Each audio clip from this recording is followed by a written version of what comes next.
लोकसभा निवडणुकीत विजयी होऊ दे देवाला साकडे घालत मराठवाड्यातील नेते देवदर्शनाला तर तुळजाभवानी मातेचे खणनारायण कोटी भरून जागरण गोंधळ घाले चंद्रकांत खैरेंचा नवस।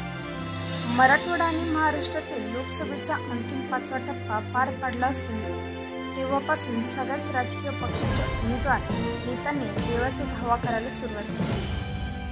केंद्रीय रेल्वे राज्यमंत्री रावसाहेब दानवे पाटील, लोकसभेच्या जालना मतदारसंघाचे उमेदवार माजी आमदार डॉ. कल्याण काळे, संभाजीनगरचे चंद्रकांत खैरे अशी अनेक मंडळी सध्या देवदर्शन करताना दिसत आहेत। लोकसभेच्या छत्रपती संभाजीनगर मतदारसंघाचे महाविकास आघाडीचे उमेदवार चंद्रकांत खैरे, महायुतीचे संदीप पानभुमरे, एमआयएमचे इम्तियाज जलील यांच्यात झालेली लढत चुरशी झाली।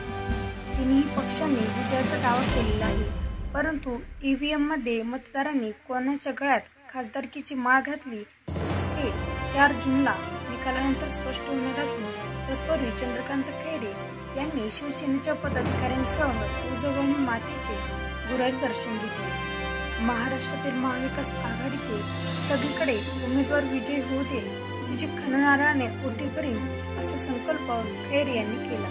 तुळजाभवानी मातेची विधिवत पूजा करून महाविकास आघाडीचे महाराष्ट्रातील सर्वच उमेदवार निवडून येऊ दे अशी इच्छा व्यक्त करत खैरेंनी माथे टेकला। तुळजाभवानी मातेने यश दिले तर महाराष्ट्रातील महाविकास आघाडीचे सर्व विजय उमेदवार आणि शिवसेना पक्षप्रमुख उद्धव ठाकरे यांच्यासोबत आई तुळजाभवानीच्या दरबारात येऊन खणनारायणे ओटी भरून जागरण गोंधळ घालू असे साकडे खैरे यांनी यावेळेस